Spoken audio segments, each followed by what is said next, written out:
তাই আসতে এক সপ্তাহ এদিকেই কাজে দীক্ষার কাজ করে যাবে। আর আপনাদের অনেকে চেনেন হয়তো, অনেকে হয়তো জানেন না আমাকে।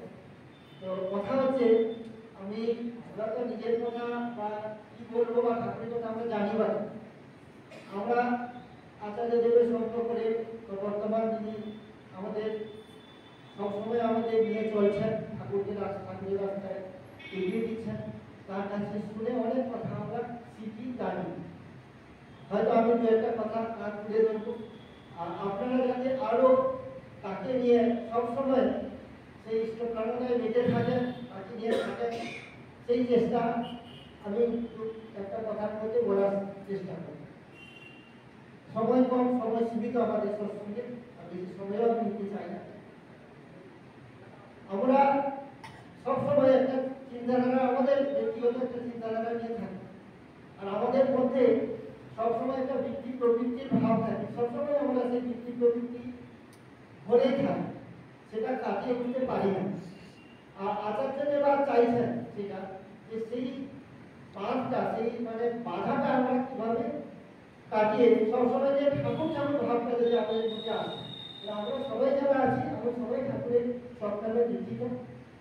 তো তাই আমি এই কথাগুলো বলছি যে আমাদের দীক্ষা নিয়েছি বহুদিন থেকে, কিন্তু আমি যদি সত্যি সত্যি বলি যে আমি ঠাকুরকে কত সময় চিন্তা করি, সারাদিনে 24 ঘন্টা যদি এটা চিন্তা করি। আচার্যদের কাছে আর বহু মানুষ যায়, বহু রকম সমস্যা নিয়ে যায়। আমার যদি যাই কোনোদিন বসি তার কাছে, আমরা শুনি দেখি, এবং তিনি সবসময় তার সমস্যার কথা শুনে তাকে শুধুই যাতে তার মধ্যে সেই ইষ্টপ্রাণতা যার করবে, তার সমস্যার সমাধান কিন্তু তার মধ্যেই তিনি তার উপায় করে দেন, এবং সে খুশি হয়ে সে আনন্দেতে সে তার কাছ থেকে বিদায়। তো এটা সেটা তার এই লক্ষ্য, তার মধ্যে তিনি বলছেন যে আমার সমস্যা কিন্তু আমার নিজের জন্য। আমার সমস্যা আমরা ভাবি যে সমস্যাটা তিনি সমাধান করে দেবেন, আচার্যদের সমাধান করে দেবেন, তা কিন্তু সমস্যাটা আমি সৃষ্টি করেছি আর আমার দ্বারাই সমাধান হবে। আর তার সমাধানের উপায় হচ্ছে আমার ইষ্টপ্রাণতা। আমার মধ্যে আমার ঠাকুরকে যতটুকু জাগ্রত করবো, ততটুকু আমার জীবন থেকে আমার যে বাধাগুলো সেগুলো সরে যাবে। এটাই হচ্ছে কথা। একটা গল্প, সত্যি গল্প আমি বলছি। আমার দাদার কাছে বসে থাকি, তো যা গিয়ে তখন সেই সুযোগ ঘটনায় অনেক রকম ঘটনা ঘটে। তো একদিনের ঘটনা আপনারা হয়তো যারা পত্রিকাও করেন, আপনারা সেখানেও দেখা বেরোয়, আপনারা জেনে থাকবেন।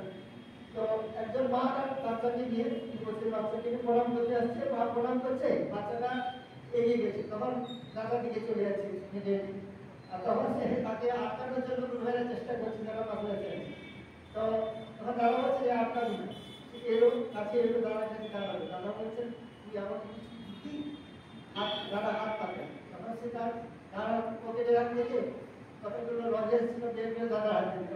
দাদা শান্ত হয়ে ওইগুলো নিয়ে গ্রহণ করে বলছেন আর কিছু দিবি? তখন পা থেকে পা পকেট থেকে বের করে সেগুলো তুলে নিল। তারপরে বলছেন আর কিছু দিবি? দাদা বলছেন। তখন সে তার জামার পকেট থেকে সেগুলো তুলে নিল। তারপর বলছেন আর কিছু দিবি? তখন সে তার মুখে খাচ্ছিল লজেন্সটা, সেটা বের করে দিতে যাচ্ছিল। তখন দাদা বলছেন না, এটা তুই খা, এটা তুই খা, এগুলো আমি নিচ্ছি। তারপরে সে প্রণাম করে সে চলে গেল। তার মা এসে পত্রটাকে নিয়ে চলে গেল। দাদা বলছেন শান্ত হয়ে, দাদা একটু নিস্তব্ধ হয়ে কিছুক্ষণ বসে আচার্যকে বলছেন, প্রণাম করে একটু গ্রহণ করে পাশে রাখছেন এবং বলছেন যে এই ছেলেটা কিন্তু আমাদের শিক্ষা বলছেন ঠাকুরকে কিভাবে ভালোবাসতে হয়, কিভাবে আমরা নিঃস্বার্থভাবে ভালোবাসতে পারি। ঠাকুর বারবার ঠাকুর বলছেন, আমি কন্ডিশনাল নাম যে আমার মনে কোনো স্বার্থ থাকবে না, তাকে শুধু ভালোবাসে। সেই ভালোবাসাটা এই ছেলেটা শিক্ষা দিল। তো আমাদের এইভাবে যদি আমরা তাকে ভালোবাসি, আমার কোনো স্বার্থ থাকবে না, কোনো চাহিদা থাকবে না, আমি তাকে শুধু ভালোবাসি, ওইটা যদি আমরা করতে পারি, তাহলে আমার জীবনের সব সমস্যার সমাধান হবে। বহু ওষুধ নিয়ে দাদা কাছে যাচ্ছে, দাদা বলছেন যে তোমার শরীরটাকে মন থেকে আলাদা করে না, শরীরের যত্ন না, শরীরের ট্রিটমেন্ট করা ডাক্তারকে, মনটা ঠাকুরের কাছে রাখো, ঠাকুরের কাজ করে যাবে, দেখবে তোমার শরীর রোগ চলে যাবে।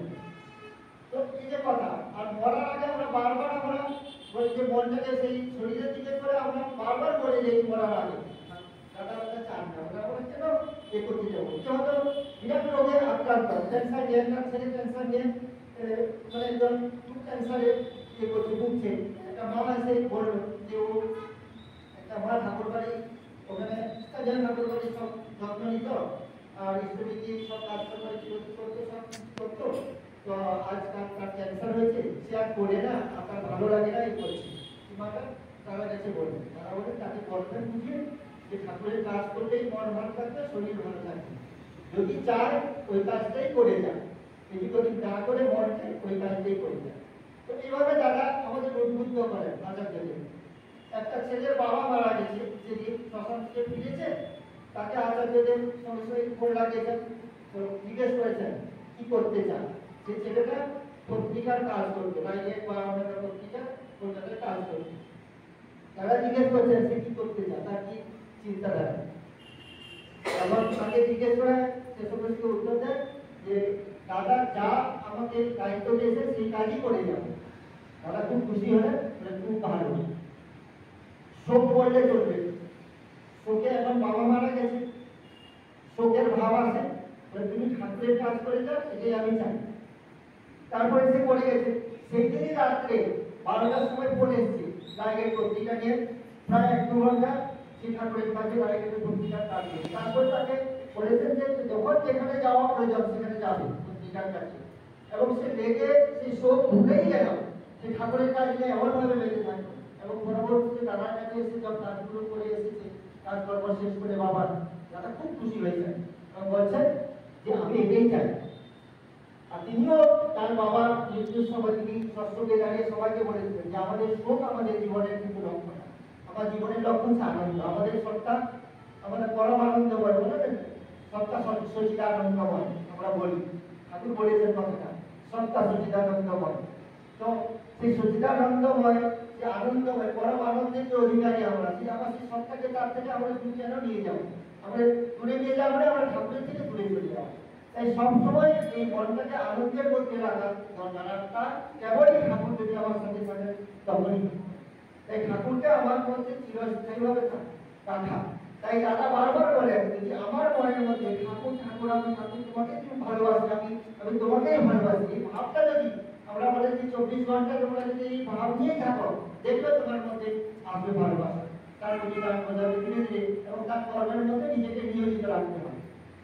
আমাদের মেকানিক্যাল হলে হবে না। একজন সমস্যা নিয়ে এসে দাদার কাছে বলছে দাদা আমার এই সব সমস্যা, অনেক রকম চিন্তা ভাবনায় দুরাগ্রস্ত, আমার সব সমস্যায় জড়িত, আমার সমাধান হচ্ছে না। বলছেন যে তার মানে আমি ঠিক ঠিক ঠাকুরকে ধরে রাখতে পারছি না, তাহলে গোড়ায় দেখতে হবে আমার ইষ্টবিধি কোথাও গড়বড় আছে। আমরা মেকানিক্যাল হয়ে গেছি, মেকানিক্যাল না, আমাদের ঠাকুরমুখী হতে হবে। তাই বলা আছে যে ইষ্টবিধিটাকে নাম করার কথা, নাম না করে ঠাকুরকে গান হৃদয়ে নিয়ে অবস্থান করে আমরা যদি নিবেদন করি তাহলে তার কাছে পৌঁছায় না। সেই জন্য সেই ভাবকে যদি তোর করি আর বলে যে যদি ঠিক ঠিক ইষ্টবিধি করে তাহলে তার সমস্যাই থাকতে পারে না। সমস্যা মানে যে সমস্যা আমাকে বাধা সৃষ্টি করে, সমস্যা তো জীবনে থাকবে কিন্তু সমস্যা সৃষ্টি করতে পারে না। ঠাকুরের বলা আছে না, যত বাধা বিঘ্নে আমার জীবন নিরুদ্ধ বা অসন্ন না করিয়া জীবন বৃদ্ধিতে জ্বলন্ত করিয়া দেবে। তো এই জ্বলন্ত করিয়া তুলবে জীবন বৃদ্ধিতে কি করে, যদি তাকে আমার হৃদয়ে রাখে, আমার হৃদয়ে থাকবে। তো এইভাবে আমরা সবসময় জাগ্রত হয়ে থাকবো। তাই ঠাকুরের যে বাণী তার কথা সেগুলো মাথায় রেখে আমরা চলার চেষ্টা করবো। আচার্যদের সবসময় আমাদের যে গাইডেন্স দিচ্ছেন, তিনি সবসময় তার সঙ্গ করা, তার কথা শোনা, তার কথাগুলো জানা বিভিন্ন পত্র পত্রিকার মাধ্যমে। তাই সেই পত্রিকাগুলো প্রত্যেকের স্টাডি করা দরকার, পড়া দরকার। সেই পত্রিকার মধ্যে আমাদের জীবন্ত রূপে তার কথাগুলো আমরা পাই এবং আমার সবাইকে উদ্বুদ্ধ করে প্রেরণা দেয় তার কাজে এগিয়ে যাওয়ার জন্য, পরবর্তীর কাজে এগিয়ে যাওয়ার জন্য। আপনারা আসেন সবাই মিলে তাকে ভালোবাসেন। ঠাকুরের একটা কথা বানিয়েছে যে প্রিয় করণকে ভালোবাসো, তোমার যা কিছু আছে সব দিয়ে তারই সেবা করো, তারই শুভ সম্পর্ক থাকে। আর কি বলছে, তোমার যা কিছু আছে সব দিয়ে তারই সেবা করো, তার শুভ সম্পর্ক। তারপরে বলছেন পরিবেশকে ভালোবাসো। তোমার পরিবেশ শুধু আমাকে নিয়ে আমার তার সেবা করলে হবে না, কি বলছেন আমার যা কিছু দিয়ে তার সেবা করলে হবে না, কি বলছেন তোমার পরিবেশকে ভালোবাসো। তিনি যেমন চান তেমন করি, আমার ঠাকুর যেমন চান আমার মতো করি না, আমার ঠাকুর যেমন চান, তিনি যেমন চান তেমন করি, তারই মনোজ্ঞ হবার মনোজ্ঞ আকাঙ্ক্ষা তোমার বৈশিষ্ট্যানুক সেবা সম্বর্ধনা নিয়ে ষষ্ঠী অধিকারী হও। এই হচ্ছে ধর্মের বাস্তব জীবন। ধর্ম শুরু হচ্ছে এখানে। তাহলে আমরা কি কোথায় আছি? ধর্ম করি, সব পুজো পাঠ করছি, সবাই কীর্তন ভজন করছি, তা নিয়ে ধর্ম হয় না। ধর্ম হচ্ছে তাকে ভালোবাসা, তাকে পূজা করে দেওয়া। ওই যে ছেলেটার জাম্বুলটা দিলেন, নিঃস্বার্থ ভাবে তার সেবা করে, তাকে ভালোবাসা। এই জন্য ঠাকুর বলছেন যে যে যার জন্য খুশি, যে যার জন্য খুশি, তার জন্য কষ্ট করেই সে খুশি হয়, তার মান অভিমানে ধার ধারে না, তাকে ছেড়ে থাকাও তার মুশকিল, তাকে দিয়ে সুখী করে সুখী হওয়াই তার উপভোগ, সে তাকে ভালোবাসে। ঠাকুর বাণী দিলেন। তাই তাকে যদি ভালোবাসতে হয় ওইভাবে ভালোবাসতে হবে। যে আপনারা সবাই আসুন, আমরা তাকে নিয়ে তাকে ভালোবেসে জীবনকে আমরা আমাদের এই জীবনকে ধন্য করে তুলি। আমরা এই সামান্য যে জীবনটা পেয়েছি তাকে আমাদের সার্থক করি।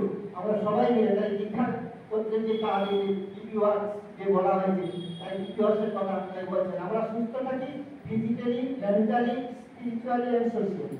চারটে দিক দিয়ে আমরা সুস্থ থাকি, এটা ওয়ার্ল্ড হেলথ অর্গানাইজেশনের নিয়ম। তাই এই দীক্ষাপত্রের কাজের মাধ্যম দিয়ে, মানুষের সেবার মাধ্যম দিয়ে, মানুষকে উদ্বুদ্ধ করে ইষ্টকারণতা থেকে এগিয়ে নিয়ে আমার নিজের জীবনে ইষ্টকারণতা বেড়ে যায় এবং আমরা সত্যিকারের আমরা সুখী হই। অন্যকে সুখী করেই আমরা হতে পারি। যেমন নিজের সুখ ভোগ করলে, নিজে ভালো মন্দ থেকে সুখী হওয়া যায় না, আনন্দ পাওয়া যায় না।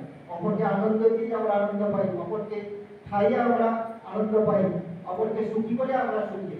আপনার কাছে কোন মানুষ গেছে, একবার গেছে একজন মানুষ, কর্মী মানুষ, ঠাকুরের ভক্ত মানুষ গেছে, ঠাকুর আমি তো সুখী পেলাম না জীবনে। ঠাকুর হচ্ছে কজন কি সুখী করেছি, কজনকে সুখী করে তোর সুখ আসবে। এটা সহজ কথা। এই যে ঠাকুর বলছেন মানে অন্যের মঙ্গল কামনাই কি জগৎ করে বসে, ঠাকুর সেই কথাই বলেছেন। তো অন্যের আমরা মঙ্গল যখনই পাচ্ছি বলো আমার মঙ্গল আসবে, আমরা নিজের জন্য চিন্তা করি, তাই আমাদের হবে। তাই সবসময় ঠাকুরের ভাব নিয়ে থাকবো। আমাদের যে বৃত্তি প্রবৃত্তি অটোমেটিক্যালি অ্যাডজাস্ট হবে, আমরা তার হয়ে উঠবো। আর ওইগুলোর পিছনে থাকলে আমরা কিন্তু পারবো না। ঠাকুরের পিছনে থাকলে, ঠাকুরকে লেগে থাকবে ঠাকুরের সাথে, আমরা ভালো থাকবো। আসুন, খুব ভালো লাগলো আপনাদের সবাইকে পেয়ে। ভজন কীর্তন খুব সুন্দর, খুব আনন্দ পেলাম। আরেকটা আমার নিবেদন, আপনারা আচার্যদের যারা লেখা বহু যাজকমূলক যে ভজন কীর্তন আছে, সেগুলো অভ্যাস যদি করি, আর সেগুলো এক একটা করে যদি আমরা সৎসঙ্গ বা বিভিন্ন অনুষ্ঠানের মাধ্যম দিয়ে যদি করি, তার মানে কিভাবে ঠাকুরকে তিনি মানে মানুষের সামনে করেছেন, রেখেছেন, সেটা মানুষ তার স্পর্শ পায়, আরো আনন্দ চেষ্টা করি সবাই মিলে তাকে নিয়ে চলি। জয় গুরু বলবেন।